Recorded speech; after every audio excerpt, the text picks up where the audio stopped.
चलिए, ELP number 3। अब मैं आपको ना पूरा ईएलपी 3 एक बार करके दिखा रहा हूँ। आपकी एक अप्रोच डेवलप करना चाहता हूँ कि बेटा देख, होमवर्क कर, होमवर्क ही बचा पाएगा, बाकी फॉर्मूले रटने से कुछ नहीं होगा। फॉर्मूला सबसे प्रायोरिटी है, उसके बाद उस फॉर्मूले को लगाना भी आना चाहिए, वो जरूरी है। आइए एक बार बढ़िया तरीके से समझते हैं कि अपनी अप्रोच क्या होनी चाहिए। एक हॉलो सिलेंडर है जिसकी इनर और आउटर रेडियस है। इनर और आउटर मतलब हो गया ये थिक हॉलो। ऐसे सवाल को पहचानना पड़ता है। वो ऐसा तो नहीं बोलेगा हॉलो सिलेंडर के बाहर मैग्नेटिक फील्ड बोलो, आप तुरंत बोल दोगे। वो तो सवाल के रूप में देगा ना भाई। सवाल का मीनिंग ही तो मैटर करता है। नोट समझने में, याद करने में तो बहुत अच्छे लगते हैं, सवाल पढ़कर उसको अप्लाई करना, वही तो सीखना है बेटा। तो आज 1 घंटा इसलिए डेडिकेट कर रहे हैं, तेरा डर हटे, घर जाके तेरा ईएलपी करने में मन लगे।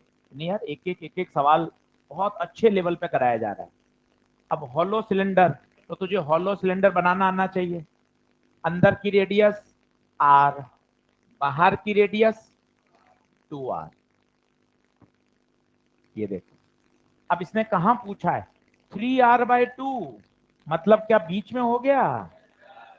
3r/2 का मतलब होता है 1.5, मतलब जहां पर ये मटेरियल है।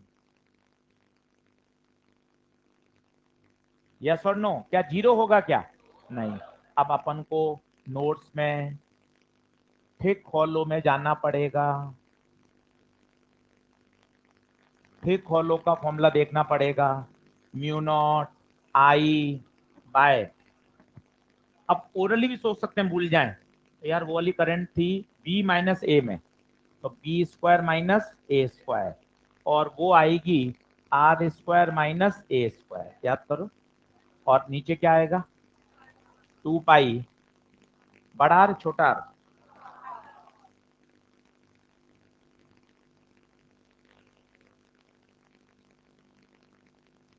देखो सही है क्या? ऐसे याद किया जा सकता है। अब अपन को सब पता है, आर यहाँ 3r/2 है, छोटा ए इनर रेडियस है आर, बड़ा बी आउटर रेडियस है 2r। अब सॉल्व, ऐसे अप्रोच पकड़नी पड़ती है। आप केवल फॉर्मूला रट लोगे, उससे होना क्या है? फॉर्मूले को हमें अप्लाई करना भी तो आना चाहिए। देख, कहीं उसने थिक हॉलो नहीं बोला, तुझे थिक हॉलो पकड़ में आना चाहिए। ये इनर रेडियस है, ये हमारे उसमें कितनी थी नोट्स में? छोटा ए, ये छोटा बी, और ये छोटा आर। तीनों चीज पता चल गई, फॉर्मूला पता चला, वैल्यू पुट करेंगे। ऐसे अप्रोच बैठाओ तो डर हटेगा, तभी चीजें आगे बढ़ेंगी। केवल क्लास में आ गए, नोट्स बना लिए, उससे बेनिफिट नहीं होगा बेटा। क्वेश्चन लगाने से बेनिफिट होगा। हम समय समय पे करा सकते हैं। पूरी ईएलपी आज 1 घंटा इसलिए डेडिकेट कर रहे हैं, यार तू देख, समझ, अच्छे से कर, सब बनेगा बढ़िया। चलिए, पहला क्वेश्चन आ रहा है क्या आंसर? कितना आ रहा है? कितना आ रहा है? 5/18 या 36? लिखते चलो हिंट, ताकि आज घर जाके कर लो जिन्होंने नहीं करी हो। एक्सक्यूज से काम नहीं चलेगा, क्योंकि आप एक्सक्यूज दे रहे हो, पर आपका पास वाला पड़ोसी दूसरे बैच वाला ज्यादा मेहनत कर रहा है। एक्सक्यूज से काम नहीं चलना, करना है मतलब करना है, कोई इफ एंड बट नहीं है, आगे बढ़ता जाएगा सिलेबस। ये देखिए, ये अपन ने क्लास में किया था, a/2 पर और 2a पर।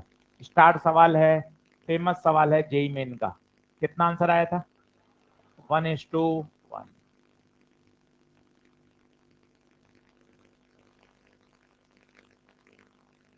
आंसर था 1:1। बढ़िया सवाल है, स्टार लगा लीजिए, काम का सवाल है।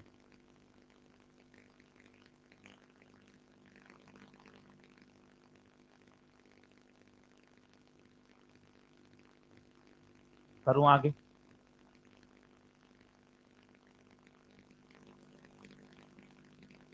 ये क्या है साहब, ये बढ़िया सवाल है, दमदार। इसने क्या किया, एक नया शब्द दे दिया, करंट डेंसिटी। करंट डेंसिटी, या तो आप अपने फॉर्मूले को करंट डेंसिटी में बदलना सीख लो, या करंट डेंसिटी से करंट निकालना सीख लो, एक ही बात है।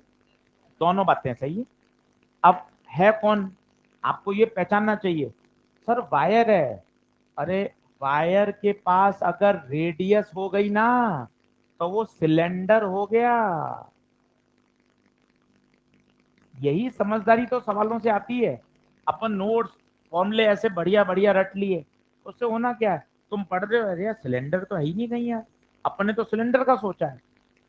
किसी वायर के पास अगर रेडियस होगी तो क्या बन जाएगा, सिलेंडर ही तो बन गया, मतलब ये सिलेंडर है। अब आगे क्या कह रहा है, क्रॉस सेक्शन में बटी हुई है, करंट डेंसिटी दे रखी है, रेडियस है 3 mm, तो 2 mm कहाँ हो गया, इनसाइड। 4 mm आउटसाइड, क्योंकि रेडियस जो है वो 3 mm है। तो 2 mm इनसाइड होगा, 4 mm आउटसाइड होगा। क्या बात समझ में आ रही है? अब देखो, फॉर्मूला आई नहीं है, फॉर्मूले में जे है, तो हम अपने फॉर्मूले को या तो जे में कन्वर्ट कर लो, या जे से क्या निकाल लो, आई। मैं जे में कन्वर्ट करके दिखा रहा हूं, क्योंकि कभी कभार जे में डायरेक्ट पूछ भी लेते हैं। जे में कन्वर्ट कैसे करते हैं, देखो, इनसाइड का फॉर्मूला बोलो, म्यू नॉट आई आर बटे 2 पाई आर स्क्वायर। अब मुझे चाहिए जे, तो जे बराबर होता है करंट डेंसिटी, करंट बटे एरिया, एरिया बटा हुआ है उसकी क्रॉस सेक्शन में पाई आर स्क्वायर। तो आई की जगह जे इंटू पाई आर, तो आई की जगह लिख दीजिए J into pi R square into R बटे 2 पाई आर स्क्वायर, पाई से पाई, आर स्क्वायर से आर स्क्वायर, तो म्यू नॉट जे आर बटे, ये इनसाइड का फॉर्मूला हो गया। अब डायरेक्ट बन गया इनसाइड का। तो मान लो मुझे अब 2 mm पे निकालना है, 2 mm पे पूछा है, तो बताओ, mu naught 4 pi into 10⁻⁷ J 100, R है 10⁻³ बटे 2, बटे 2, तो बी इन साइड, 2 से 2 कट गया, 4 पाई, 7 और 3 10, 10 में से 2 जाएगा, माइनस 4 पाई इंटू 10⁻⁸, तो 2 ऑप्शन तो कट गए, ये कैंसिल हो गया, ये कैंसिल हो गया, 2 में 2.5 है अभी। अब अपन को कहाँ सॉल्व करना पड़ेगा, आउटसाइड। इतना समय क्यों दे रहे हो आप, ताकि ईएलपी घर जाके आपको करने में मजा आए। वो रोज पन्ने इकट्ठे होते जा रहे हैं, जबकि सिलेक्शन वही है। इसलिए इतना फोकस कि यार बढ़िया नोट्स, बढ़िया को तो काम करा ही रहे हैं, ईएलपी भी शानदार डिस्कशन, तो बच्चों को लगे कि नहीं यार सब्जेक्ट एकदम बहुत बढ़िया लेवल पे चल रहा है। एक एक सवाल की चर्चा, एक एक सवाल का डिस्कशन, ताकि आपको घर जाके ईएलपी मजा आए। अब आपने फॉर्मूला रटा हुआ है, मेरे हिसाब से इतने बच्चों को रटा हुआ है, पर एग्जाम में होगा ही नहीं सवाल। एग्जाम में तो उसने करंट डेंसिटी दे दी, एग्जाम में उसने सिलेंडर बोला ही नहीं, उसने तो क्या बोल दिया, वायर। तो उसने सवाल से कितनी बातें सीखी, कितना दिमाग मैच्योर हो गया। अच्छा, किसी वायर में अगर रेडियस है तो वो कौन माना जाता है, सिलेंडर। प्रश्न हमें आई में रटा हुआ है एनसीईआरटी में, पर उसने जे में दे दिया, तो अपन को जे में तब्दील करना आना चाहिए। करो, पीछे पढ़ो, पढ़ोगे पीछे, संडे है, संडे को केवल रिवीजन का रखो, केवल बैकलॉग, बस केवल संडे रिवीजन करेंगे, कुछ नया मत करो। जो आपने पिछले 7-10 दिन में पढ़ा उसका रिवीजन करो बार बार। तो जो बैकलॉग वाली बीमारी है, जो भी 15 दिन बाद, 1 महीने बाद, 2 महीने बाद धीरे धीरे बढ़ेगी, बैक्टीरिया की तरह फैलेगी वो, बैकलॉग बैकलॉग, हर जगह एक ही आवाज आएगी। पर पर अब अपने पास अभी समय ना उसको बचने का, अभी प्रिकॉशन करो ना यार, कि यार अभी रिवीजन का 8 से 10 घंटे रिवीजन करो संडे को बैठ, कि कुछ नया नहीं पढ़ना, केवल 8 घंटा रिवीजन, सभी विषय, 2 घंटा फिजिक्स, केमिस्ट्री, बॉटनी, जूलॉजी। कैसे बैकलॉग रहेगा? फिर 8 से 10 घंटे फिर एक दिन देना, ऐसे ही हटता है। आप ही बैकलॉग के जिम्मेदार हो, और कौन है जिम्मेदार? अपनी लापरवाही तो है। बहुत बढ़िया तरीके से सिस्टम लेके चलो यार, एक एक पॉइंट बहुत बढ़िया। चलिए अब आउटसाइड का देखो।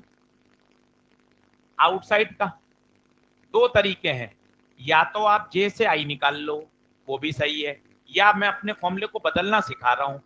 ये है आउट का फॉर्मूला, ठीक है सर, ये तो मुझे रटा हुआ है, ये तो मुझे रटा हुआ है, पर आई तो दे ही नहीं रखा। तो जे बराबर क्या है? आई बाय पाई आर स्क्वायर। तो आई की वैल्यू निकाल लो, जे इंटू पाई आर स्क्वायर।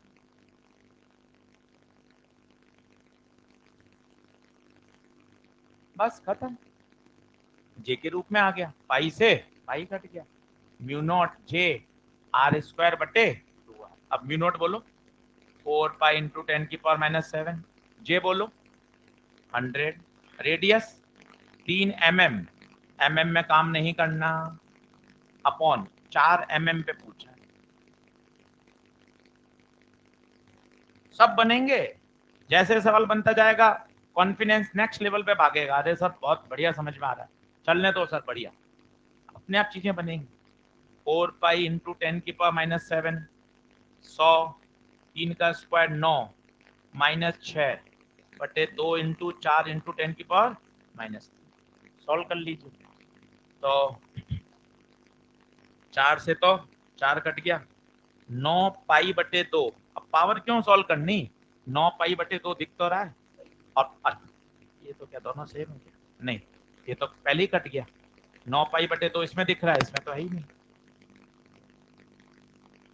पूरा सॉल्व करने की जरूरत ही नहीं होनी ना। यही तो एलिमिनेशन है कि यार पहले देख ये सॉल्व किया, 2 कट गए सीधे, फिर ये सॉल्व कर लिया, हो गया। एग्जाम देखो कितना बदमाश है, उसने कितना लॉजिकली ऑप्शन बनाया।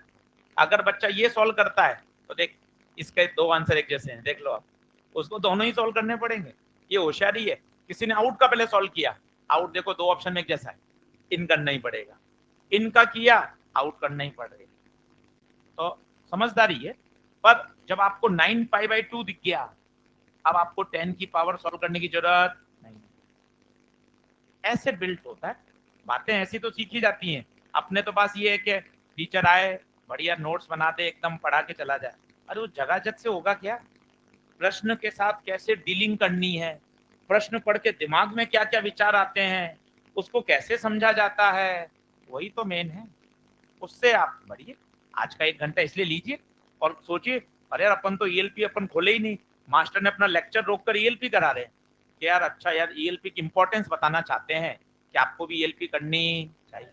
मैंने खोली नहीं सर, कल गया सर वापस आ गया, फिर अगले दिन ये समय नहीं मिल पाता सर, क्या करूं।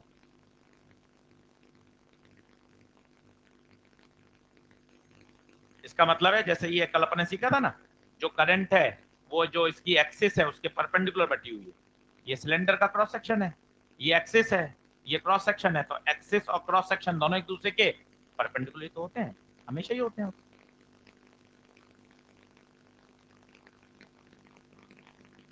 बिल्कुल बिल्कुल क्रॉस सेक्शन में बटी हुई है।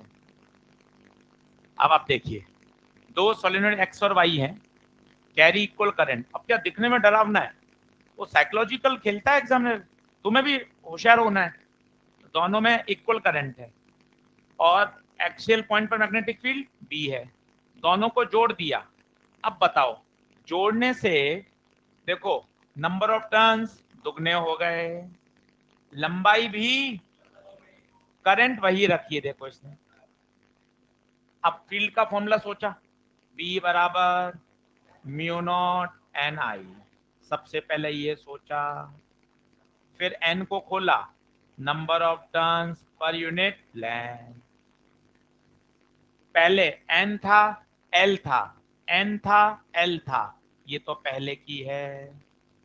बाद में बी डैश, म्यू नॉट वही, एन एन नहीं, 2n कर दिया, लंबाई 2l कर दी, करंट वही है, करंट वही। तो 2 से 2 कट गया, म्यू नॉट n बटा l इंटू आई, वही आ गया b डैश बराबर b। तो आंसर आ जाएगा इसका b ही रहेगा। कितना बढ़िया छोटा सवाल है। ऐसे ही आते हैं पेपर में। पूरा पेपर आपके सामने 2023 का, आप देख लेना घर जाके। एक भी सवाल ऐसा नहीं है जिसमें 30 सेकंड 40 सेकंड से ज्यादा लग जाए।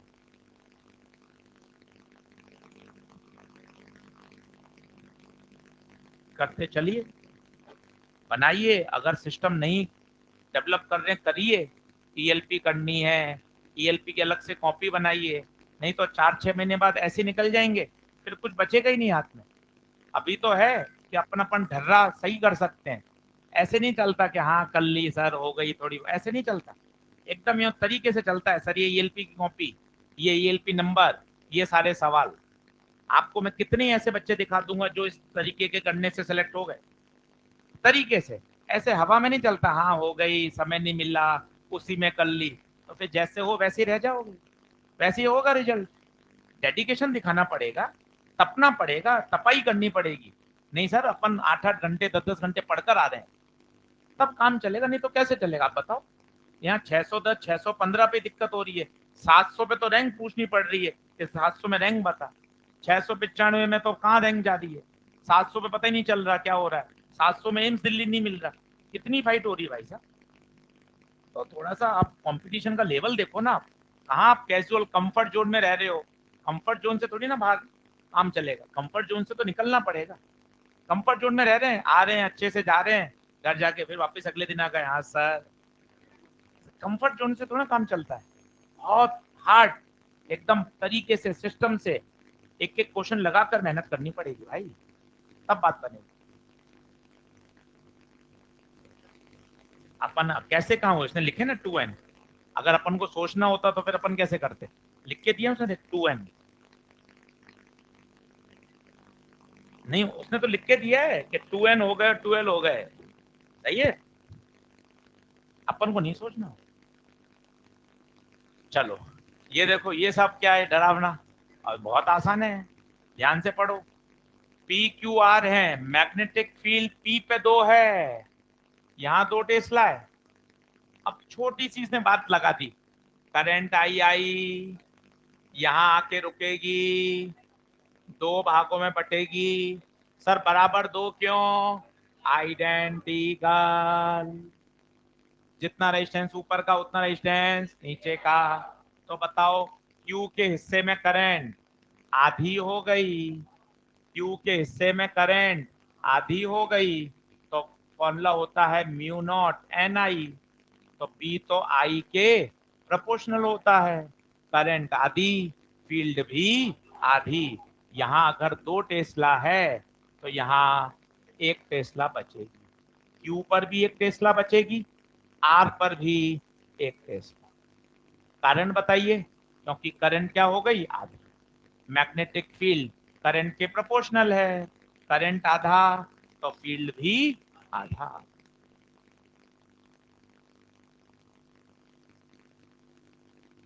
लगा दो, चल पड़ो बस अब। नहीं सर अब नहीं रुकना है सर, क्वेश्चन करने हैं।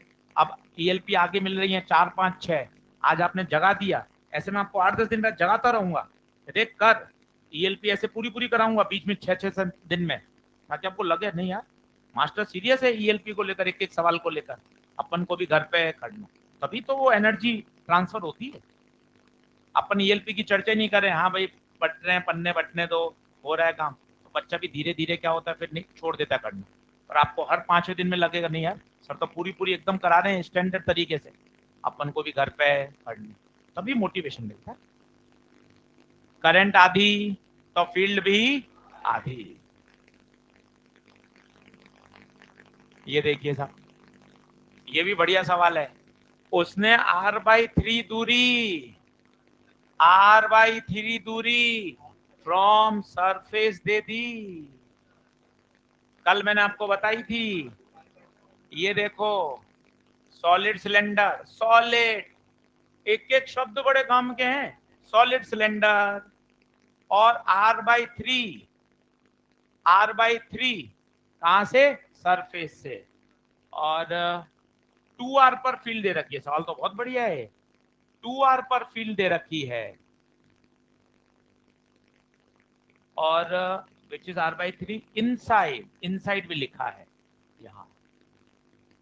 बहुत ही बढ़िया सवाल बन चुका है। देखना आप कितनी बातें लगेंगी काउंट करना।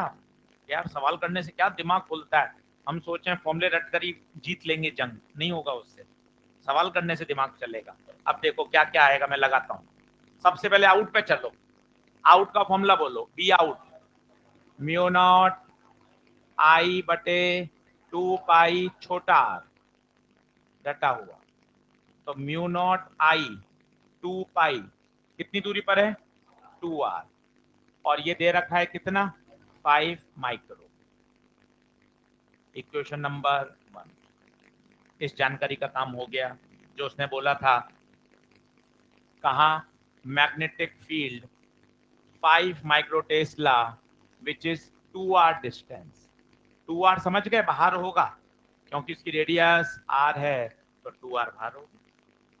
बहुत बढ़िया, सब बढ़िया। अब r/3 इनसाइड। अब इनसाइड का फॉर्मूला सोचा, इनसाइड का फॉर्मूला सोचा। इनसाइड का फॉर्मूला म्यू नॉट आई r बटे 2 पाई r स्क्वायर। फिर सर ने, आशीष सर ने ये भी सिखाया था, r हमेशा सेंटर से दूरी होती है। तो इसने तो r/3 सरफेस से दी है, तो ये वाली दूरी r माइनस r/3 2r/3 होगी। तो यहाँ r/3 नहीं 2r/3 होगा। अब भी म्यू नॉट आई छोटे r की जगह 2r/3 अपॉन 2 पाई r, तो r ही है, r तो r ही है। आई बात समझ में। तो r से r कट गया, क्या बचा, म्यू नॉट आई बटे 3 पाई r। अब दोनों को क्या कर दीजिए, डिवाइड कर दीजिए। डिवाइड करते ही आंसर आ जाएगा। डिवाइड कर दीजिए। 5 इंटू 10⁻⁻6 अपॉन बी। यहाँ है म्यू नॉट आई बटे 4 पाई आर, और यहाँ है mu naught I by 3 pi R. टक टक टक टक ये सब कटा, 3/4। 5 चौक 20, 20/3। क्या सवाल है आप देखो, नेक्स्ट लेवल का आनंद आ गया। इतना तो डेरिवेशन में मजा नहीं आया, सारी बातें पूछ ली इसने। आउट, आउट में भी आर को रखवाया ईमानदारी से। इनसाइड में भी पंगे दे दिए। कहां से दे दिया, सरफेस से दे दिया। और वहां से ये पूछा, दोनों का क्या लेना पड़ेगा, रेशियो।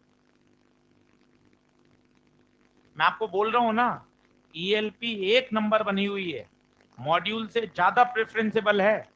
अगर आप ईएलपी को 3 से 4 बार भी कर लोगे ना, आपका पूरा चैप्टर तैयार हो जाएगा।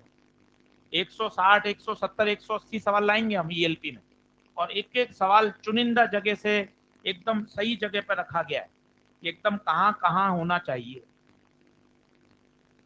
करिए, दिमाग लगाइए कि नहीं यार, अटेंशन आए कि नहीं सर, पढ़ना है, तब है बढ़िया। कितना आंसर, 20/, आ रहा है आंसर है, बढ़िया सवाल।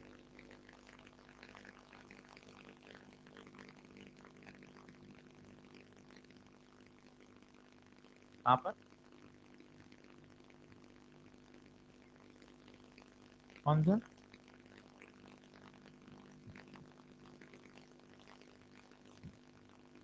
चलिए, ये सवाल की लैंग्वेज बड़ी तगड़ी है, पढ़ो। आप लोग करके नहीं है, पढ़ो सवाल बढ़िया, अभी करो, अभी पढ़ो मेरे साथ।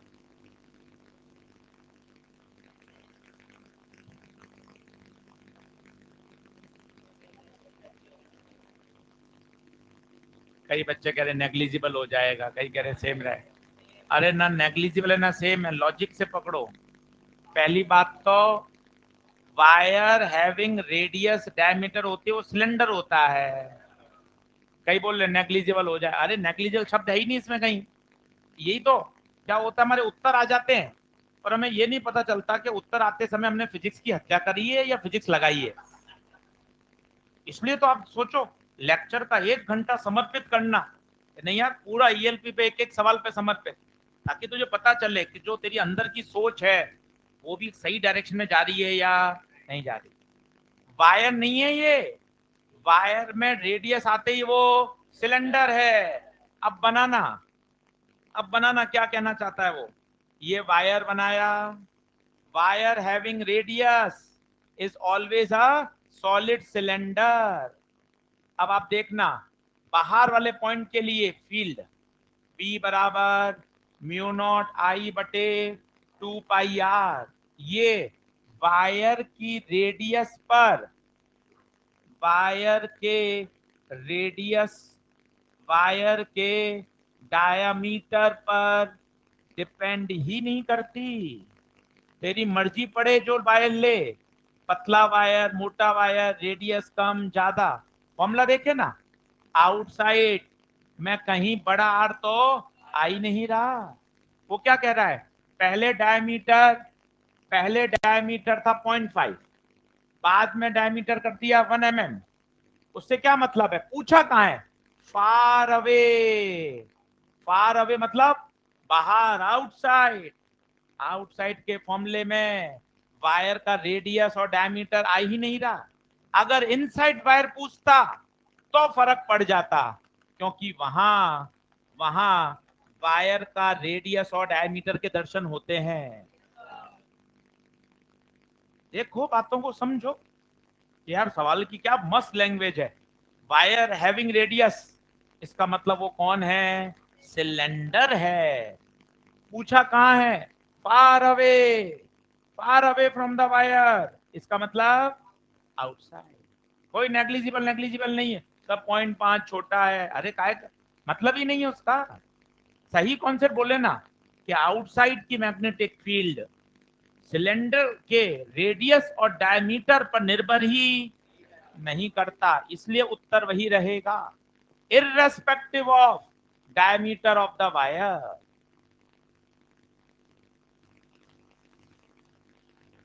बोलो, तो आउटसाइड का फील्ड, आउटसाइड का मैग्नेटिक फील्ड वायर के रेडियस और डायमीटर पर डिपेंड नहीं करता। आंसर क्या आ जाएगा, सेम एज अर्लियर।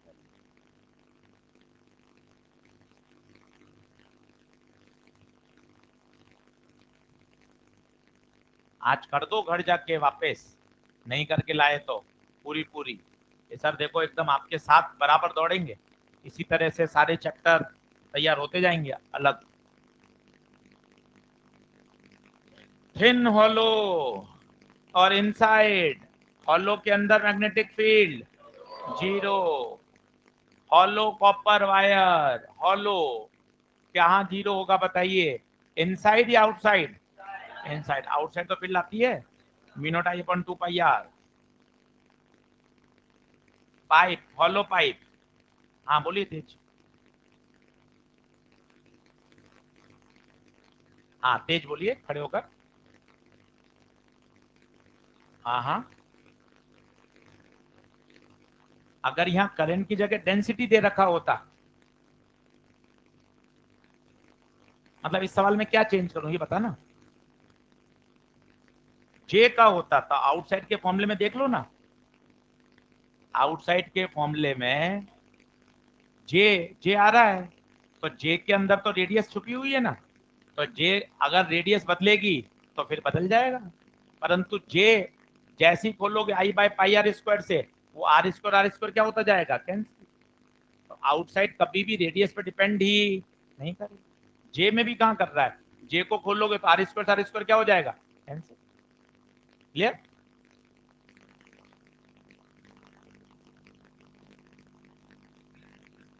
ये देखिए, ये बना, क्या कह रहा है, लॉन्ग वायर, वायर है, एप्लीकेशन नंबर 1, पहचानो तो सीखो, क्या सर क्या क्या पढ़ा दिया, long wire, thin hollow, thick hollow, solid cylinder, coaxial cable, solenoid, torrid. Formula list तो पहले याद करो कि क्या क्या चल रहा है, चल रहा है मैग्नेटिक इफेक्ट।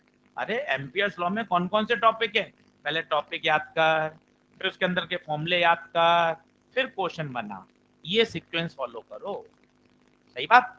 अब बताओ क्या कह रहा है, आर दूरी पर कितना है 0.4, 2r दूरी पे पूछा है, तो फील्ड बराबर होता है म्यू नॉट आई बटे 2 पाई आर, तो बी आर के इनवर्स है।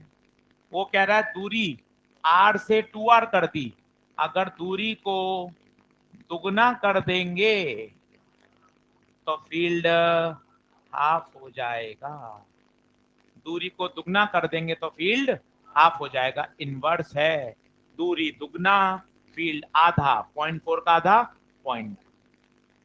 ये तो ऐसे करने का है, थोड़ा डर लगता है हमें सब्जेक्ट से, हम इसको ऐसा कर सकते हैं, b2/b1 बराबर r1 बाय r, इनवर्स है इनवर्स, तो यहाँ 2 1 तो यहाँ 1 2, 1 1 बताता है इनिशियल, तो b1 0.4, b2 पता नहीं, r1 r2 2r, तो b2 0.4/,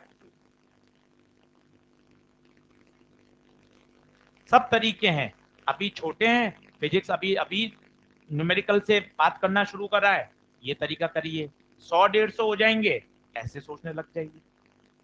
सिखाना सबको है, आना सबको चाहिए, धीरे धीरे धीरे अपना डर अपने हिसाब से प्रैक्टिस करके हटाओ। ये क्या कह रहा है, 4 सेंटीमीटर पर -3 है, तो 12 पे पता नहीं है, तो हो गया वही सवाल है, वायर ही तो है, वायर है क्या, कौन है, वायर है, वायर मतलब एप्लीकेशन नंबर 1, तो मैग्नेटिक फील्ड आर के इनवर्स, दूरी को 4 से 12 करा, तो दूरी 3 गुना, दूरी 3 गुना, तो फील्ड 1/3 हो जाएगी, इनवर्स है, फील्ड 1/3 हो जाएगी, इनवर्स है, तो पहले कितनी थी 10⁻³ इसकी 1/3, 1/3 मतलब 0.33, 3.3 इंटू 10⁻⁻, ओके। हवा में क्यों नहीं कर रहे हो, ऐसे हो जाएगा, ऐसे कर लेना, ये हो जाएगा, ये देख आंसर है, ऐसे क्यों नहीं, ऐसे तो हो कहाँ रहा है, तरीके से करोगे तभी तो होगा भाई, ऐसे हवा में कैसे, तो और भागने लग रहे हो फिजिक्स से, एम्पियर लॉ करोगे, फॉर्मूला लिख के करोगे, लिख के स्टेप करोगे तो होगा, लिख दो ना, इसमें ये लग जाएगा, इस पे वो लगा लेना, और ये आ गया, देखो हो गया, फायदा क्या, अपन तो सर मेरे वैसे ही फिजिक्स में हालत खराब है, प्यार से धीरे धीरे एक एक सवाल कर लोगे तो कॉन्फिडेंस बूस्टअप हो जाए, ये कॉन्फिडेंस में हर जगह काम आ जाए। बढ़े आगे, 11वां देखिए, कहाँ पूछा है, सोलेनॉइड, सोलेनॉइड याद है, बताओ solenoid, mu naught N I, N को छोड़ दीजिए, ओपन एन बटे एल, 2020 में आया हुआ है, उसके पास में लिख लें, 20 या 21 का सवाल है सोलेनॉइड का, म्यू नॉट एन बटा L into I, mu not बताइए 4 पाई इंटू 10⁻⁷ एन 100, आई 2.5, लंबाई 50 सेंटीमीटर, सही है। अब देखो कैलकुलेशन कैसी करनी चाहिए, पॉइंट हटाया, ये 10, 25 दूना 50, 2 दूना 4, सही है, क्या सारे नंबर कट गए क्या, सारे नंबर कट गए, सारे नंबर कट गए, अब पावर पावर सॉल्व कर लो, पाई कितना है 3.14 इंटू 2 6.28, तो ये तो काटो, ये 2 काटो, अब 2 आ गए, मतलब 10 की पावर भी सॉल्व करनी पड़ेगी, अगर 6.28 एक में ही आता तो अपन 10 की पावर को भी नहीं करते, उसने 10 की पावर 6.28 दो ऑप्शन में दे दिया, अपन को सॉल्व करना है, पर ऐसा सब में नहीं होता, 10 12 क्वेश्चन में तो फायदा मिल जाता है कि जो नंबर आया उस नंबर का एक ही ऑप्शन है, जैसे यहाँ आया 2 पाई, 2 पाई का मतलब 6.28, चारों ऑप्शन में एक ही है 6.28, वही टिक हो जाएगा, क्लियर है बात।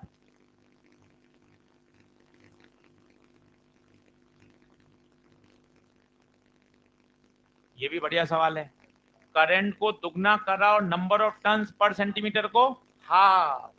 इसका क्या मतलब है? तो B बराबर म्यू नॉट एन आई, ये तो पहले था। अब बाद में number of turns per centimetre, इसका मतलब क्या हो गया? Number of turns per unit length, इसको तो किया हाफ n/2, और करंट को डबल, 2 से 2 का फैक्टर कैंसिल, वापस वही आ गया, मतलब फील्ड वही रहे, फील्ड वही रहे। सब तरह के सवाल आ रहे हैं। देखो सॉलिड सिलेंडर भी आ गया, हॉलो पाइप भी आ गया, थिक हॉलो भी आ गया, सोलेनॉइड भी आ गया, वायर भी आ गया, करंट डिवीजन भी आ गया, हर तरह का सवाल है।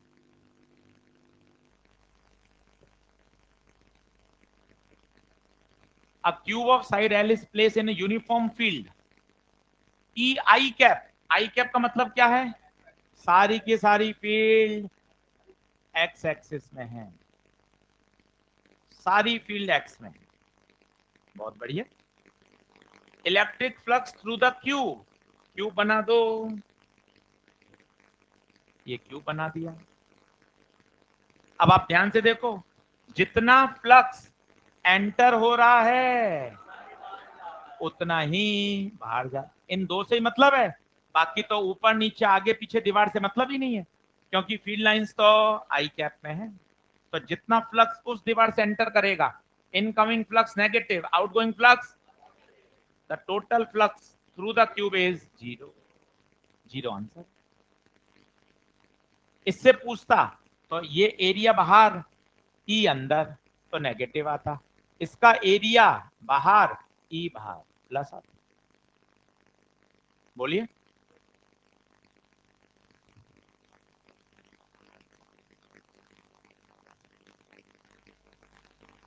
नहीं, ओरिजिन से स्टार्ट हो नहीं सकता था, कैसे ओरिजिन से स्टार्ट होता? लिख के तो नहीं सकता स्टार्ट फ्रॉम ओरिजिन, ऐसा कोई सवाल बनेगा ही नहीं। वो इलेक्ट्रिक फील्ड को ऐसा देता, अल्फा एक्स की पावर हाफ, एक्स के साथ वेरी करेगा, तब इस फेस के लिए ई अलग हो जाएगा, इस फेस के लिए ई अलग। बढ़े आगे, दे रही है क्या और है?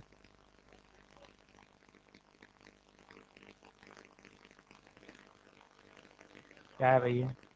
चार चार्ज हैं, Q1 Q2 Q3 और Q4 बाहर है। अच्छा अच्छा अच्छा, ठीक है, ये तो आता है अपन को। देखें, integration of E dot D A, बोले तो फ्लक्स, बोले तो क्यू एनक्लोज अपॉन, सवाल दमदार है, आपको सिखाया था एनसीईआरटी एग्जाम्पलर में भी ये सवाल है, ये सप्लीमेंट 2 में। ये ई तो सबके कारण होता है, ये ई तो सबके कारण होता है, बट क्यू एनक्लोज केवल और केवल क्यू एनक्लोज। क्यू एनक्लोज कौन कौन है?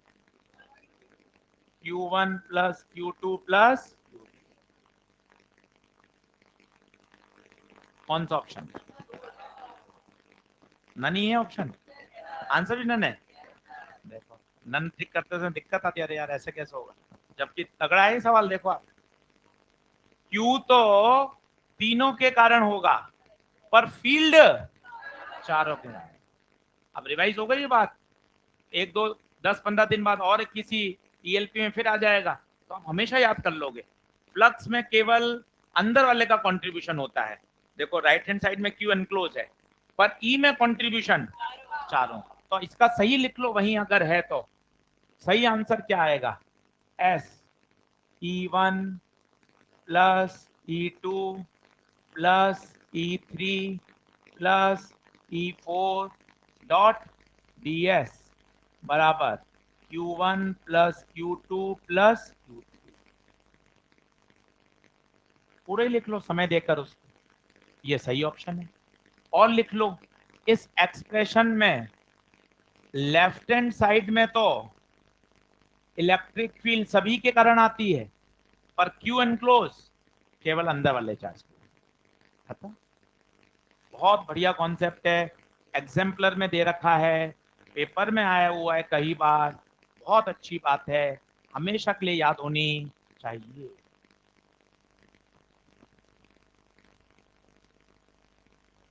ये बढ़िया तरीका चालू कर दिया आपने। इलेक्ट्रो साथ साथ साथ साथ बार बार वो पुरानी चीजें हथौड़ा मार मार के सही याद हो ही जाएंगी। वो अपन या पढ़ते ही नहीं है, इस बहाने क्या थोड़ा थोड़ा थोड़ा थोड़ा रोज देखते हैं। पढ़े आगे।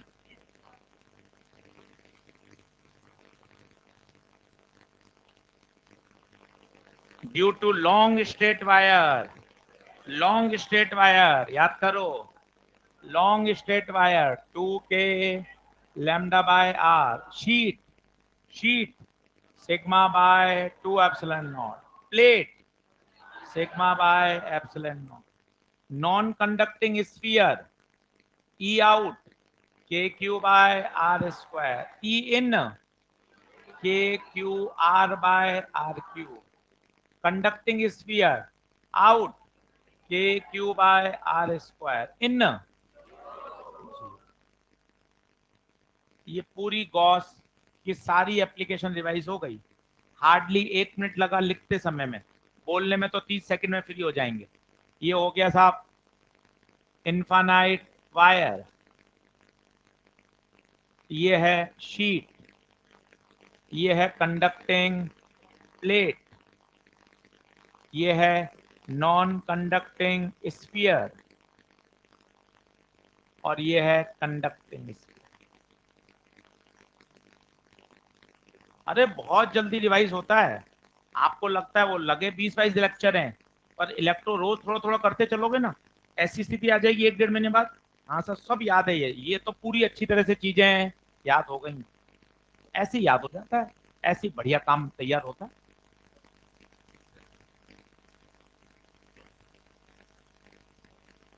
बढ़े आगे। तो एक ELP 3 मैंने आपको अच्छे से कराई। यार देख, करनी जरूरी है समय समय पर ऐसे एक एक, कभी 7-8 दिन में 10 दिन में एक ELP पूरी सिस्टम से आपको सॉल्व करके दिखाएंगे, आपको पता चले कि किस तरह से घर पर अटेम्प्ट की जाती है। आप देखो 8:30 8:15 से 9:15 एक 40 से 45 मिनट हुए, बात भी कर ली इतने अच्छे से, लिखकर सारे सवाल एक एक सॉल्व कर लिए। घर पे तो इससे आधे समय में हो जाती है, तो 20 से 25 मिनट ही तो देना है। 25 मिनट के बाद कितना खुश महसूस करते हैं, बराबर चल रहे हैं।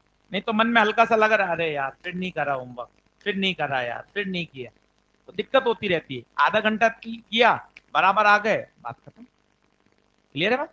चलो क्लास नोट्स खोलो, आगे बढ़ते हैं। तो कहां तक हमने पढ़ लिया था? 7 एप्लीकेशन अपन ने पढ़ ली थी। लाइन खींच के इसको खत्म कर दीजिए। अब कुछ बातें सिखाता हूं और आज एम्पियर्स लॉ को अपन पूरा फिनिश कर देते हैं। अब फोर्स वाला सेक्शन शुरू करेंगे।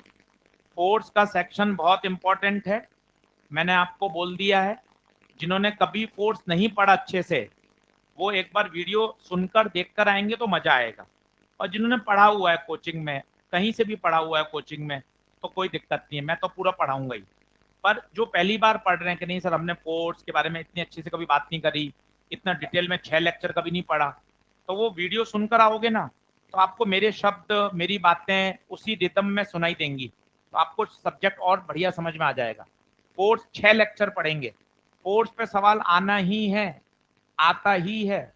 फोर्स फोर्स पे 3 ELP हैं, ELP नंबर 4, 5 और 6। पूरी पूरी किस पर है? फोर्स पर।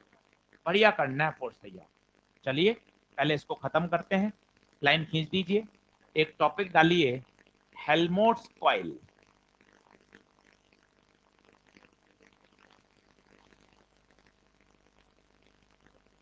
Helmholtz coil.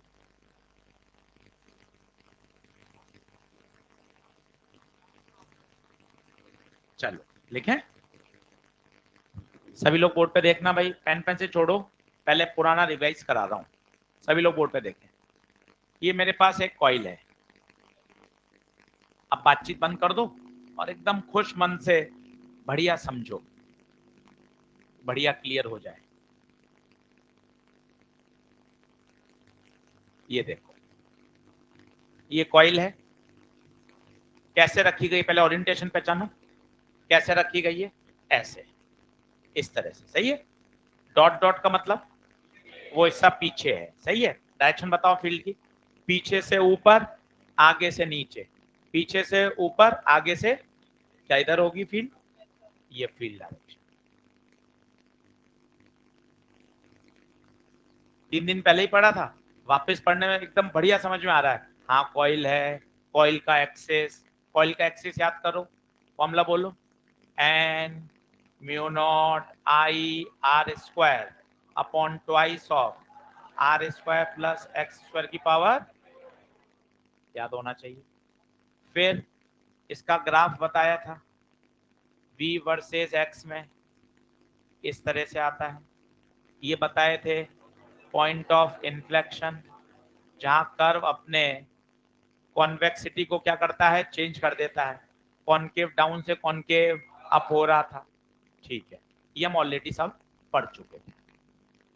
अब इसका उपयोग क्या होता है, इसका उपयोग हम लेबोरेटरी फ्रेम में एक यूनिफॉर्म मैग्नेटिक फील्ड पैदा करने के काम लेते हैं। उस अरेंजमेंट को ही बोला जाता है हेल्महोल्ट्ज कॉइल। देखना मैं क्या बोल रहा हूं, समझिएगा। 2 कॉइल है, दोनों की रेडियस कितनी है, r, और कितनी दूरी पे रखा गया है, r। कैसे रखेंगे, तो 2r नहीं भाई, ऐसे नहीं रखा, ऐसे रखा है, ऐसे रखा है, ये भी r, ये भी r, और ये दूरी r। r क्या आपकी मर्जी पड़े, और कम कर सकते हो। यूं सोचोगे तो कैसे कम करोगे, तो चिपक गई ना। ऐसे तो कितनी भी कम कर सकते हैं, पर हमने एक्सेप्ट कितनी दूरी पे रखा है, r, रेडियस r, दूरी भी r। बहुत बढ़िया, सुनते जाना। फील्ड देखना, फील्ड दोनों में हमने, ये पीछे वाला हिस्सा है, ये आगे वाला हिस्सा है। बताओ फील्ड कैसे आएगी दोनों की, दोनों की इधर, इसकी भी इधर। आर बाय, अगर मैं इसका इंडिविजुअल ग्राफ खींचूं, आप ध्यान से देखना मैं क्या बनाना चाहता हूं। r/2 पर कर्व इस तरह से हो रहा होगा, सोच के देखें, r/2 पर ही एग्जैक्ट ऐसा हो रहा होगा। उसका सोचें, इसका इंडिविजुअल कर्व, इसका इंडिविजुअल कर्व, यहां मैक्सिमम होगा, ये देखिए, क्या इसका भी r/2 पर ही होगा, बिल्कुल, पॉइंट ऑफ इन्फ्लेक्शन तो r/2 पर ही आएगा। मजे की बात क्या है, ये इंडिविजुअल इंडिविजुअल फील्ड है, पर अगर आप इनका रिजल्टेंट बनाओगे तो बहुत शानदार बनेगा, वो देखना आप, ऑलमोस्ट कांस्टेंट हो जाएगा। क्यों हो गया बताओ, ये कम हो रहा है, तो जितना इसमें डिक्रीमेंट हो रहा है उतना यहां से मिल रहा है, देखते जाइए। ये कम है पर ये आ रहा है, यहां देखिए, ये लगातार कम होता जा रहा है, पर जितना ये कम हो रहा है वहां पर इतना फील्ड ये दूसरा पैदा कर रहा है, तो दोनों का एडिशन लगभग क्या हो गया, कांस्टेंट। इसे कहा जाता है यूनिफॉर्म फील्ड। लेबोरेटरी फ्रेम में यूनिफॉर्म फील्ड पैदा करने के काम आता है। इसे क्या कहते हैं, हेल्महोल्ट्ज कॉइल। एनसीईआरटी में दे रखा है, इसलिए पढ़ना जरूरी है। वापस सुन लीजिए, पहले डायग्राम बनाइए। ये किसका ग्राफ है, ये पहला, ये पहली कॉइल का, ये पर्पल वाला दूसरी कॉइल, और ये वाला रिजल्ट है। तो पहला पॉइंट लिखिए, this arrangement is used, this arrangement is used to produce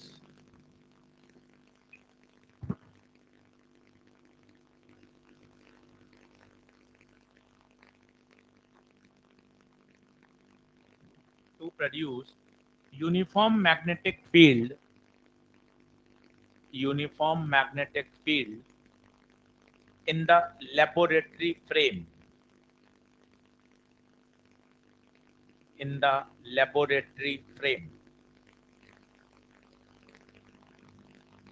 diagram बना लीजिए, कोई न्यूमेरिकल इस पे नहीं बनता, हाँ आना चाहिए कि भाई हेल्महोल्ट्ज कॉइल का क्या मतलब होता है, दे रखा होता है एनसीईआरटी में, तो पढ़ना जरूरी है।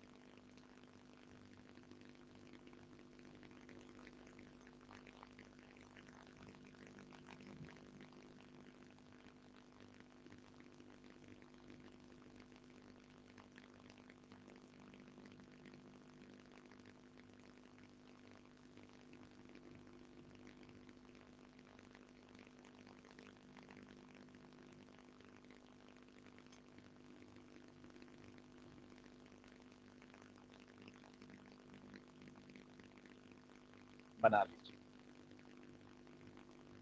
बढ़ो आगे। कि किसी को पता चला यूनिफॉर्म कैसे हुआ? सोचो ना भाई, यहां कम हो रही है फील्ड, तो यहां कौन दे रहा है? पर्पल वाला दे रहा है ना भाई।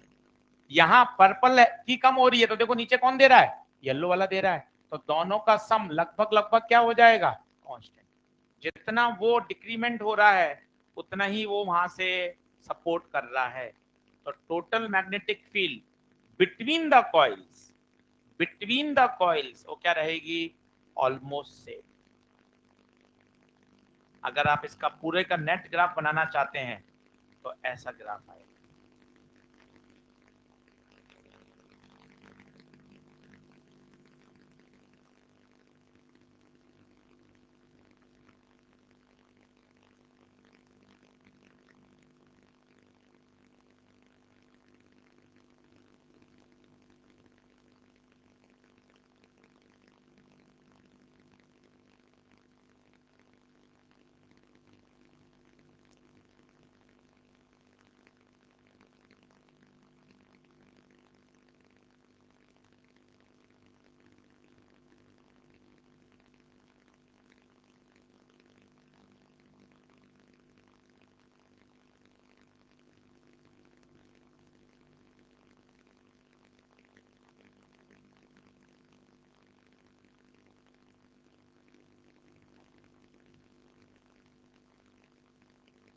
बना।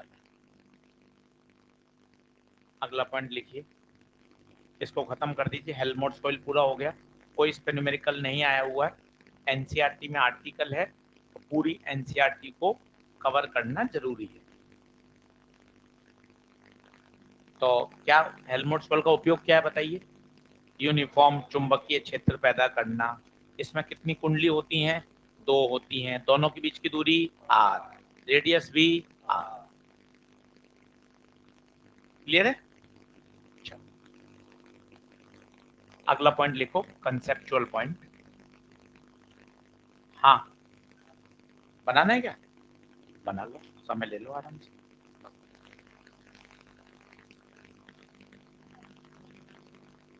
दोनों दोनों की डायरेक्शन सेम होगी तभी तो फिर एक दिशा में देंगे।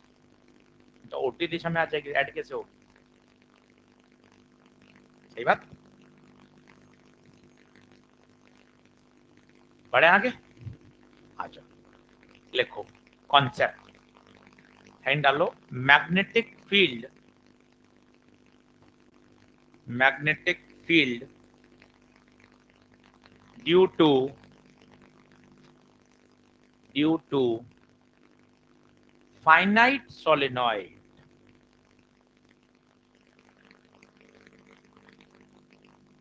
Finite solenoid. फाइनाइट का मतलब समझते हो? जिसकी लेंथ फिक्स है।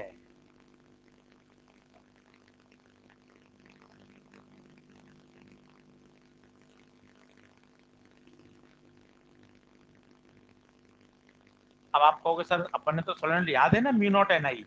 भाई म्यू नॉट एन आई नहीं लगेगा।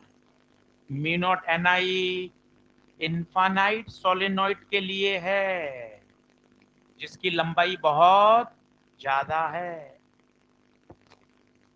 म्यू नॉट एन आई नहीं लगेगा। ये एक फाइनाइट सोलेनॉइड है जिसकी लंबाई सर्टेन है, फाइनाइट है। इसका जो आंसर आता है वो आता है म्यू नॉट एन आई बटे 2 cos theta 1 plus cos theta 2। इस फॉर्मूले को थोड़ा ध्यान दीजिए, अलग अलग मटेरियल में अलग अलग होता है। कोई थीटा 2 माइनस थीटा 1 लिखता है, पर उनके एंगल नापने के तरीके अलग होते हैं। आंसर सबसे सेम आएगा। आप सिर्फ फॉर्मूला मैच कर लोगे तो परेशान हो जाओगे, सर यहाँ तो किताब में अलग है, इस किताब में आप वाला ही दे रखा है। आंसर सबसे जैसे आएंगे, सब जगह एंगल नापने का तरीका अलग अलग है। हम जो ले रहे हैं वो सबसे आसान है कि भाई ये सीधा थीटा 1 नापो, ये थीटा 2 नापो, और सीधा आंसर आ जाएगा mu naught N I by 2 cos theta 1 plus cos theta 2। किसके लिए एप्लीकेबल है बताइए? फाइनाइट। अब इससे काफी सारी बातें आ जाएंगी, अब आप देखते जाना। अगर सोलेनॉइड इनफाइनाइट है, अगर सोलेनॉइड इनफाइनाइट है तो देखो कैसे निकालेंगे। इसका लिखो, पहले फॉर्मूला लिख लो, दो तीन बार फॉर्मूला बोल लो। Mu naught N I by 2 cos theta 1 plus cos theta 2 किसके लिए एप्लीकेबल है? Finite length of solenoid. इसका लिखो केस 1, पहले फॉर्मूला लिख लीजिए। केस 1, इफ, फॉर्मूला लिख लो, होमवर्क किया था पक्का? हाँ, ऐसे झूठ, होमवर्क कॉपी भी है घर पर यहाँ? ठीक, नहीं मत देखा, इतना कह रहा है तो अच्छी बात है। लिखें special case, case 1, if length of the solenoid is infinite, if length of the solenoid is infinite, अब देखना मजा आएगा, एंगल खुद सोचना। ये एंगल है थीटा 1 थीटा 2। अब सर अपना तो सोलेनॉइड इनफाइनाइट है। अब सुनना, अब कई बच्चों ने ऐसे बोल दिया 90, 90 नहीं होगा भाई, रटना नहीं है, डायग्राम बना के देखो। कई बोल रहे हैं वहां से 90 चिल्ला दिया। देखो थीटा 1 क्या है? किनारा मिलाओ, ये किनारा मिलाया। अरे सर किनारा यहाँ है ही नहीं, किनारा तो यहाँ है।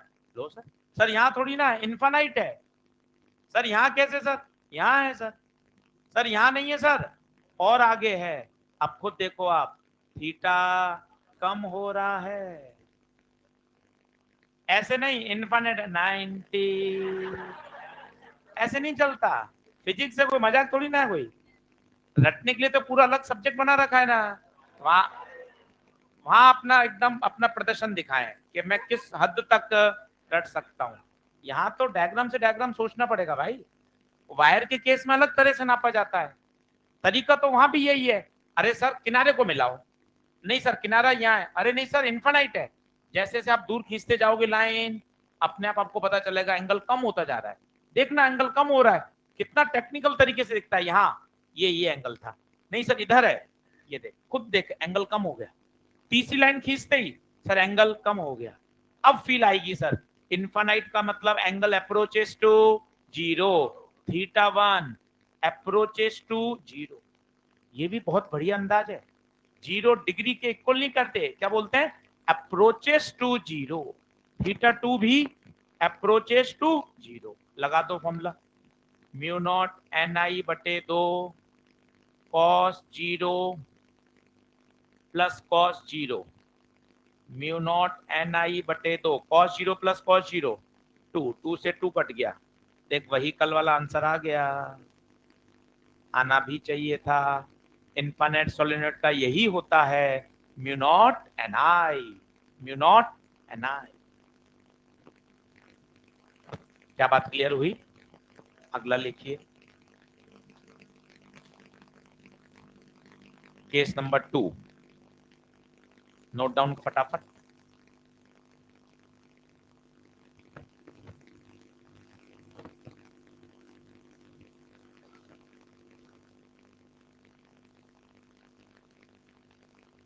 इसे बोलते हैं एट सेंटर।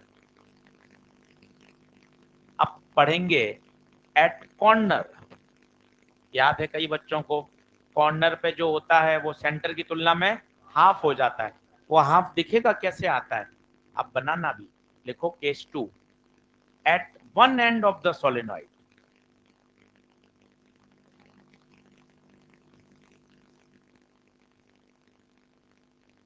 मतलब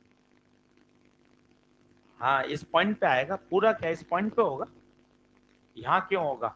यहाँ तो एंगल अलग हो जाएगा, यहाँ एंगल अलग हो जाएगा, इस पॉइंट पर है। ये पॉइंट है, ये वाला पॉइंट पी पर है, जहां से एंगल मेजर। पॉइंट अगर यहाँ हो जाएगा तो एंगल अलग हो जाएंगे।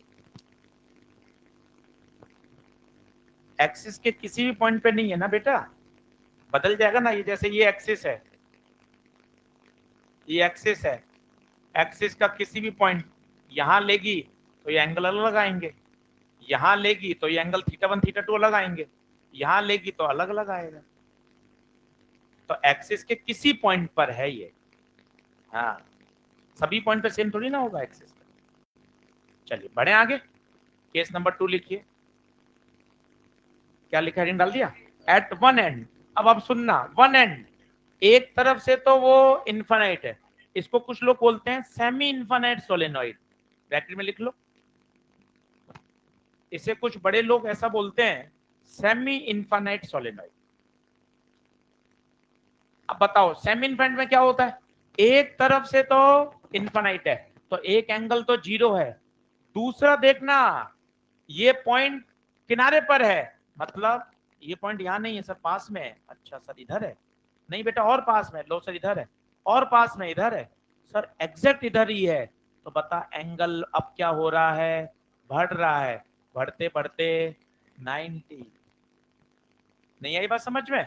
अब बिंदु किनारे पर नहीं है, एक तरफ से तो इन्फानाइट है और दूसरा एंड तो खत्म ही है। तो बताओ एक एंगल तो कितना रखोगे, एक एंगल तो कितना रखोगे 90, और दूसरा कितना रखोगे, दूसरा जीरो। करके बताओ, करके बताओ क्या आंसर आएगा। B at end mu naught N I बटे 2 कॉस 90 प्लस कॉस जीरो। तो म्यू नॉट एन आई बटे 2 कॉस 90 बोलो जीरो, कॉस जीरो 1। तो ये हो गया हाफ म्यू नॉट एन आई, जिसे क्या बोल दिया जाता है पी सेंटर।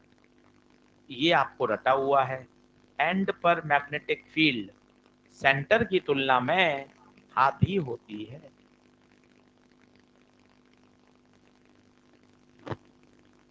दिया हुआ है एनसीईआरटी में एक पैराग्राफ में पूरा, उसने तो ये फॉर्मूला नहीं दिया, डेरिवेशन भी नहीं बताया, पर लिखा हुआ है। तो एनसीईआरटी में पॉइंट है तो वो तो बिल्कुल उसको तरीके से कवर करना ही चाहिए। क्लियर है क्या? बढ़े आगे, एक क्वेश्चन लिखिए। इन द गिवन सिचुएशन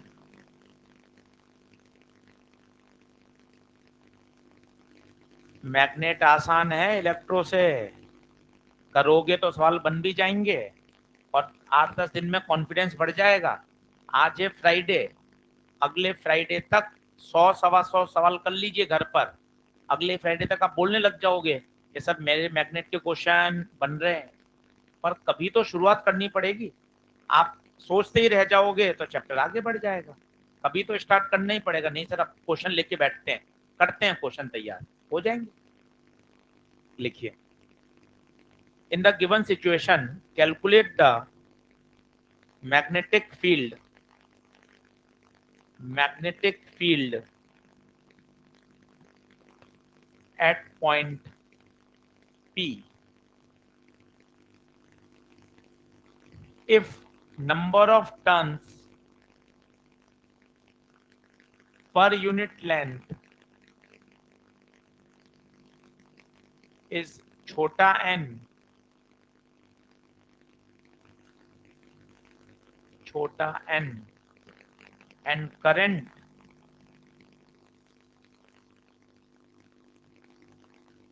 वापस बोलूं, in the given situation calculate the magnetic field at point P if the number of turns per unit length is छोटा n and current in the solenoid is छोटा I।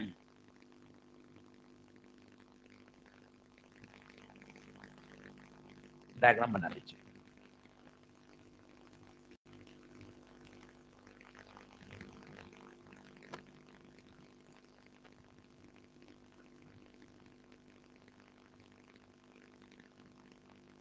सीधा formula लगाना है, formula याद करना है, इसलिए कराया गया।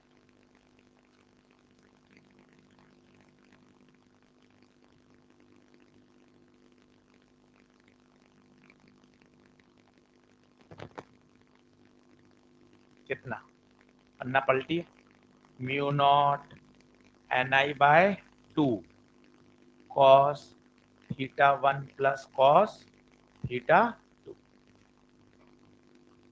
Mu naught N I by 2, theta 1 बताइए 30, थीटा 2 60।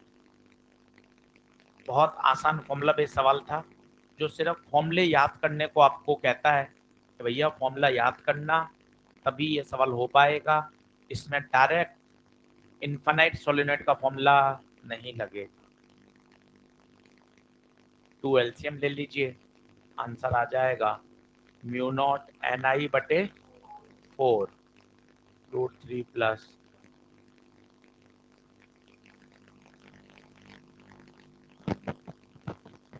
क्लियर है। बढ़ो आगे, पन्ने पलट लीजिए। ये पूरा आपका एम्पियर्स लॉ, बायो-सावर्ट लॉ पूरा बढ़िया तैयार हो गया। ये पूरा आपको संडे को बैठकर आना चाहिए। ये लगभग हमारे 7 लेक्चर की मेहनत है। डे 1 से खोल लीजिए, इतना मैग्नेटिक फील्ड अपन को शानदार आना चाहिए, तब जाके अपना काम बढ़िया चलेगा। और इसके साथ 3 ईएलपी जोड़ लीजिए, ईएलपी 1, ईएलपी 2 और ईएलपी नंबर 3। थोड़ा होमवर्क दे रहा हूं, वो होमवर्क भी करिए। लिख लीजिए मॉड्यूल का, मॉड्यूल देना,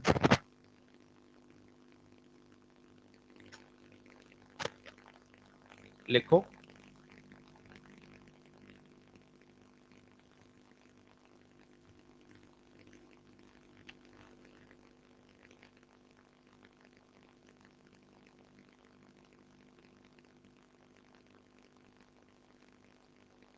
एक्सरसाइज 1,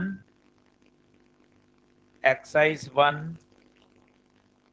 1 से लेकर 44, 1 से शुरू करना है और 44 तक आप सारे क्वेश्चन कर सकते हैं।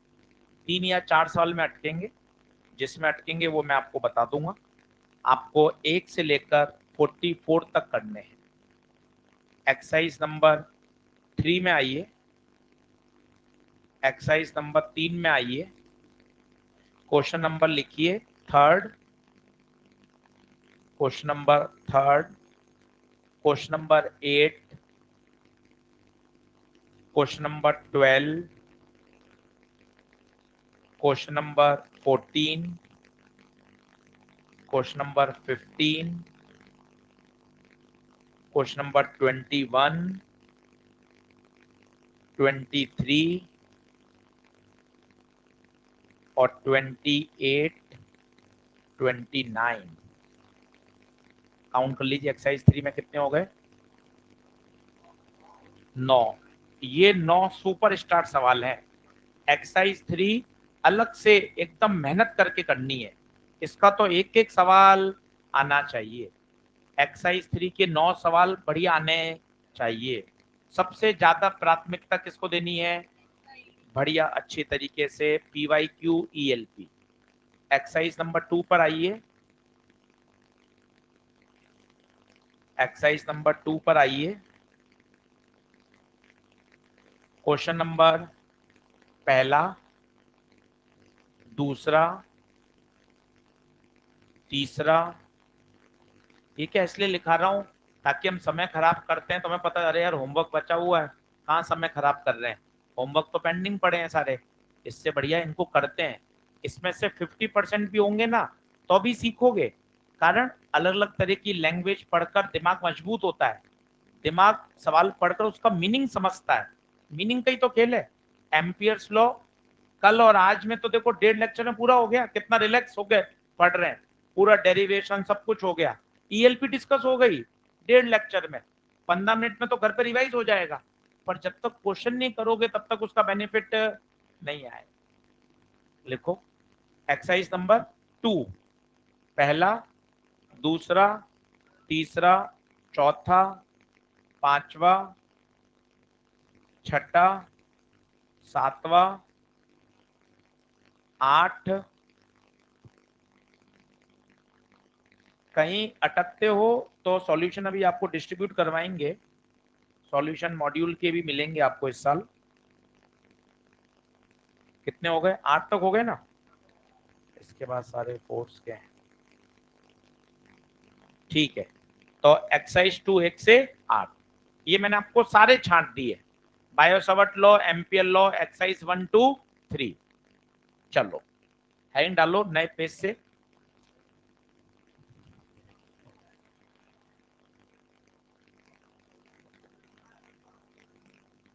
Section C, most important.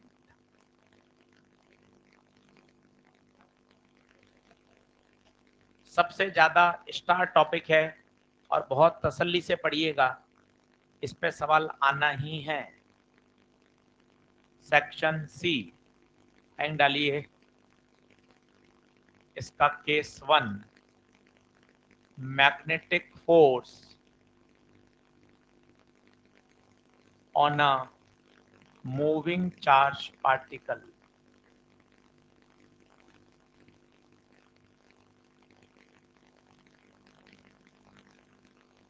On a moving charge particle।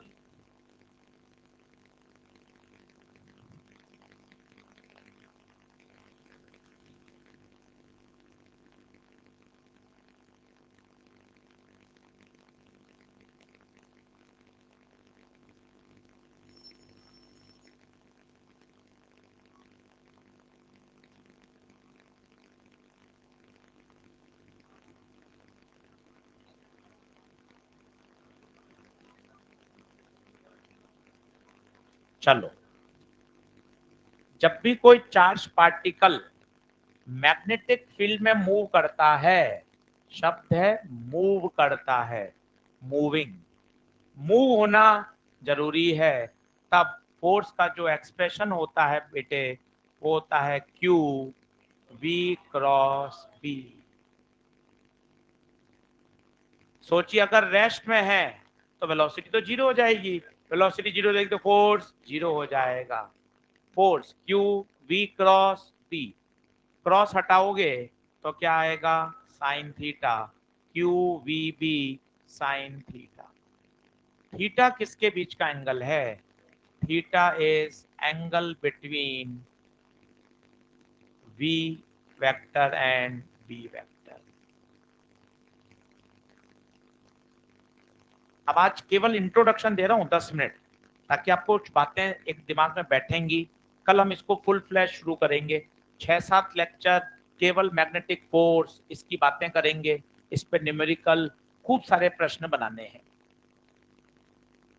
तो फॉर्मूला बोल लीजिए, F बराबर क्यू वी क्रॉस बी या Q V B sine theta. अब सुनिएगा, कुछ क्रॉस प्रोडक्ट के नियम कानून सिखाता हूं, वो आपने पढ़ रखे, जल्दी आप लिंक कर पाओगे, पर मैं आपको एक बार और बता देता हूं। क्रॉस प्रोडक्ट के क्या नियम है उनको समझिए। जैसे A क्रॉस B करने से मिलता है R, इसका मतलब पता है क्या है, जो R वेक्टर है वो हमेशा A और B के परपेंडिकुलर है। दो वेक्टर हैं A और B, इनका जब क्रॉस करेंगे तो जो भी उत्तर आएगा वो हमेशा इस प्लेन के परपेंडिकुलर होगा, चाहे ऊपर होगा या, वो डिपेंड करेगा रूल से। पर ये बात दिमाग में बैठा लीजिए, क्रॉस प्रोडक्ट करने से जो आंसर आता है वो दिए गए वेक्टर के हमेशा परपेंडिकुलर होता है। कितनी जगह काम आएगी बात, R is perpendicular to A, R is perpendicular to B. देखना, रोटेशनल मोशन में 2017 में एग्जामिनर ने कितना बढ़िया सवाल बनाया।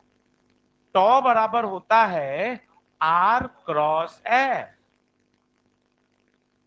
इसका मतलब, पहले शब्द बोलो, आर और एफ का क्रॉस करने से टॉ मिलता है। इसका मतलब टॉ आर के परपेंडिकुलर है, टॉ एफ के परपेंडिकुलर है। ये नहीं पूछा था, उसने पूछा आर डॉट टॉ, आर डॉट एफ जीरो। कितनी बढ़िया बात पूछी है, देखो आप, पहले तो लगाया क्रॉस का नियम, क्रॉस लगाने से ये रिजल्ट आया, और सोचो अगर ये दो परपेंडिकुलर हैं तो उनका डॉट प्रोडक्ट क्या होगा, जीरो। A1 सवाल एकदम अप्रोच वाला। ये गलत लिखा है, ओके, यहां पे क्या होगा, तो अब सही है, वापस सीखें। F बराबर Q V क्रॉस B। बोलिए शब्द क्या है, क्रॉस करने से कौन मिल रहा है, F। तो F किस किस के परपेंडिकुलर, F परपेंडिकुलर होगा वेलोसिटी के। पढ़ते हैं ना, तो यहाँ दिमाग पे सलवटें कम होती हैं, नहीं तो हर बार सलवटें रहती हैं। अरे यार ये आज फिर नई चीज बता दी, रोज नई चीज बता देते हैं, जबकि पढ़ा हुआ है, लगातार पढ़ते रहते हैं तो रिलैक्स रहता है। हाँ यार ये तो पुरानी बात है, कितने समय बता रखा है। क्रॉस करने से जो आंसर आता है वो हमेशा दिए गए दोनों वेक्टर के परपेंडिकुलर होता है। तो बताओ एफ किससे मिल रहा है? v क्रॉस b से, मतलब f v के भी परपेंडिकुलर है और f v के भी परपेंडिकुलर है हमेशा, हमेशा। क्या ये बात समझ में आ रही है? नोट लगा के जरूर लिख लो, ये नियम कानून आपको 2 से 3 क्वेश्चन सही करवा देंगे पेपर में। तो क्रॉस करने से जो उत्तर आता है वो हमेशा दिए गए वेक्टर्स के प्लेन के परपेंडिकुलर होता है।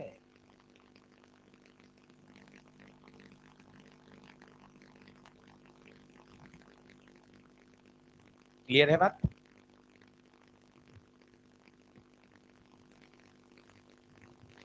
अब जरा सोचो, एफ वी के परपेंडिकुलर है भाई।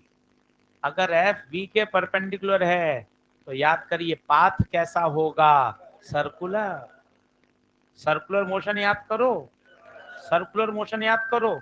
सेंट्रीपिटल फोर्स लगता है सेंटर की तरफ, सेंटर की तरफ, सेंटर की तरफ, और वेलोसिटी उसके परपेंडिकुलर। और मजे की बात है, अगर एफ और वी परपेंडिकुलर है ना, तो 2-3 बातें सीखते हैं यही। Power delivered by magnetic force, power delivered by magnetic force कितना होगा पता है? क्यों? P बराबर होता है F डॉट वी, और F और V तो परपेंडिकुलर है, तो एफ वी कॉस 90, क्योंकि F और V तो हमेशा परपेंडिकुलर है। तो बताइए power delivered by magnetic force 0।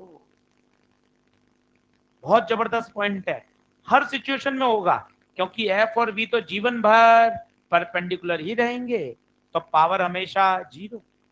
दूसरा पॉइंट देखिए, work done by magnetic force, work done by magnetic force, ये सोचिए ये कितना होगा? क्यों 0 होगा? क्योंकि फोर्स वेलोसिटी के परपेंडिकुलर है, वेलोसिटी के परपेंडिकुलर मतलब डिस्प्लेसमेंट के परपेंडिकुलर है, और सोचिए अगर डिस्प्लेसमेंट के परपेंडिकुलर होता है फोर्स, तो वर्क डन 0।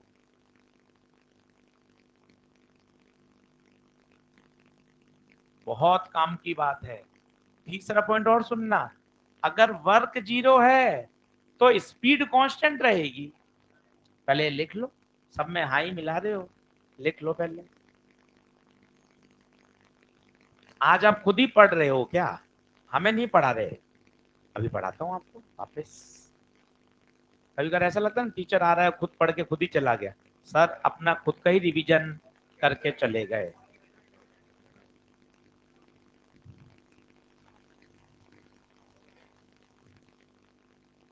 सोचता क्या रहता है, सवाल करता है कि नहीं करता है? करता है पक्का? इस बार कितने नंबर लाए नीट में? 602। बहुत बढ़िया। 250-300 वाले डिफरेंस हो जाएंगे हमारा। पिछले 3 साल में जोड़ गए 602 नहीं हो रहे हैं। 602 तो बढ़िया नंबर लाए। Very good.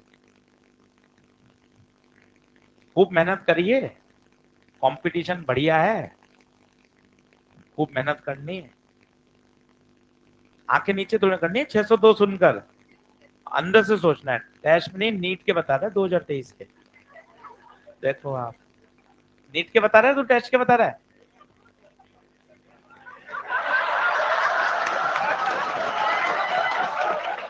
नीट के बता रहा है।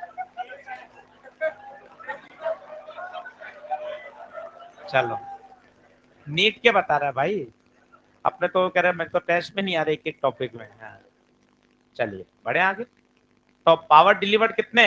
0। वर्क डन भी 0। अब सोचो स्पीड कांस्टेंट क्यों रहेगी वो सुनना। अब लगाते हैं work energy theorem. Work done by all force is equal to change in kinetic energy.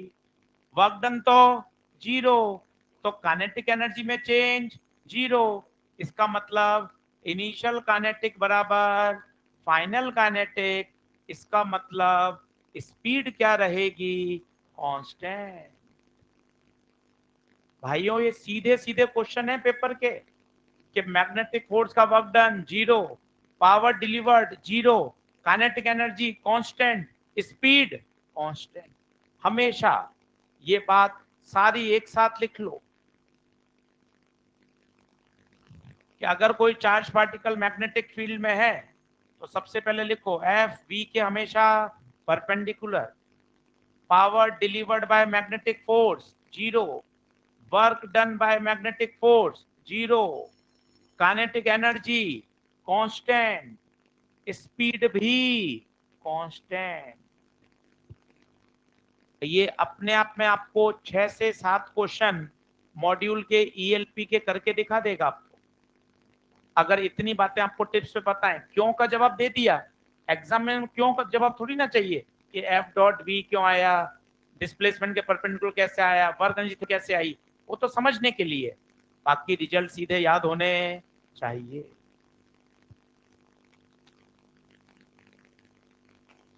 Clear है? कल इसको आगे बढ़ाएंगे, कल बड़ा इंटरेस्टिंग टॉपिक रहेगा। सबसे पहले हम पढ़ेंगे सबसे पॉपुलर केस, 90 डिग्री पर वो एंटर करेगा। कितने डिग्री पर? 90 डिग्री पर। तो उसका पाथ होता है सर्कुलर, किसी एंगल पे करता है तो हेलिकल। सब आपने पढ़ा हुआ है और उसको अच्छे से पढ़ेंगे और उसमें खूब सारे क्वेश्चंस करेंगे। चलिए, सभी लोगों का बहुत बहुत धन्यवाद। और मैग्नेटिक फोर्स पढ़कर सुनकर आओगे और बढ़िया समझ में आएगा, सारे सवाल कर लेंगे। सही है? थैंक यू बेटा।